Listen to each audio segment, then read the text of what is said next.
Hi everyone, this is Yana Smakula and thanks so much for joining me today. In this video, I'm sharing a card featuring Hero Art's July, my monthly hero kit. I also have one additional project at the end of this video featuring kit and also some of the add-ons.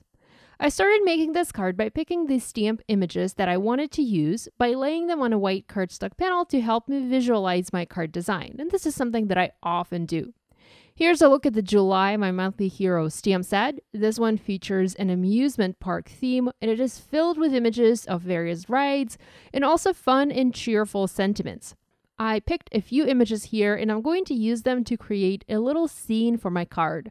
This is going to be just a simple everyday card, but the same card idea can be adopted into a birthday card or a birthday invitation, and I think that this theme is just perfect for birthdays. I'm going to stamp the images that I picked in alcohol marker friendly ink onto white cardstock, and this is Nina Solar White 80-pound cardstock, and I'm using my mini Misty stamping tool to double stamp these images to get a nice, crisp, and black impression. I'm going to use my Copic markers for coloring. These images are very small, and there's not much coloring or blending that can be done. I personally adore little images like this, especially images of buildings. You know, there's just something about them that makes me want to use them over and over again. Hero Art's last year October or November kit, I don't remember which one, had similar style images, and those were for the Santa's Village, and I just love them. You know, they're so perfect for making little cards with scenes. I'm using my go-to Copic marker colors and combinations, and I'm coloring these using reds, greens, and just a little bit of blue. I'm also going to throw in some gray for a change. You can follow along the marker numbers on the caps on the screen, or check my video description or the blog post associated with this video for the exact Copic marker numbers that I used for my coloring. Like I said, these are my go-to Copic marker colors and combinations, and if you'd like to learn more about those, you can watch my recent video about my favorite Copic marker color combinations. I think it's especially useful if you are a beginner when it comes to coloring with Copic markers. There are coordinating dies for these images in the July kit, so you'll be able to cut all of these out in your die cutting machine.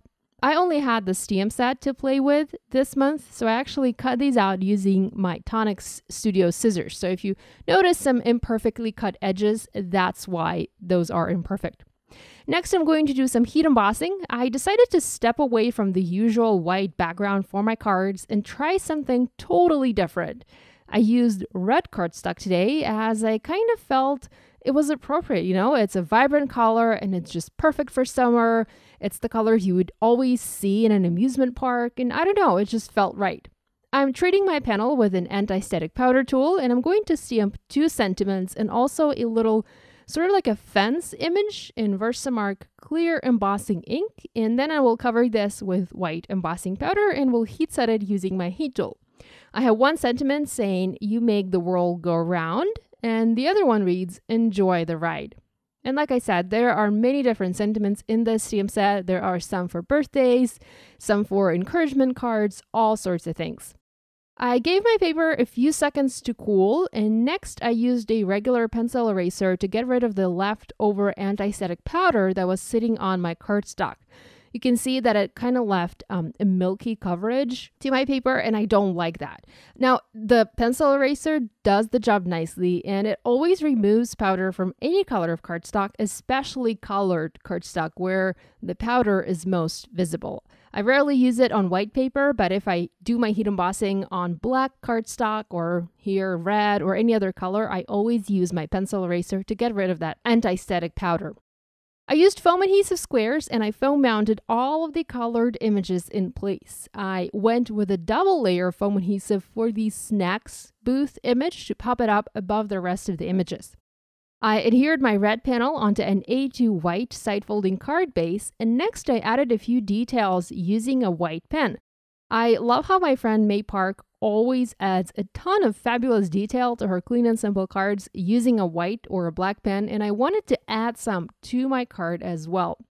I also used Hero Art's lacquer pen and coated some of the images with this lacquer to make them dimensional. Here's a closer look at this card created using Hero Art's July 2018 My Monthly Hero Kit. So again, this card was made using just the contents of the kit. The only other thing that I used was white embossing powder and red cardstock in Copic markers from my stash. I also made a similar card, a birthday card, but this time I also incorporated a few add-on images or add-on products from this month, and I kind of stepped this card up. So I wanted to show you this other card idea and show you how you can step it up in case you want to make your card a little bit different.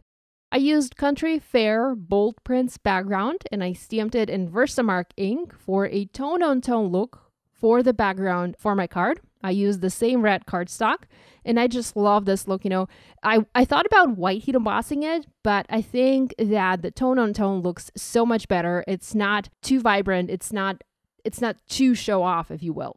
I also white heat embossed a few images from the Ornate Carousel stamp set to create a base, sort of, and a top for my scene. And I also used a sentiment from this stamp set, and I have my card saying, "Have a magical birthday."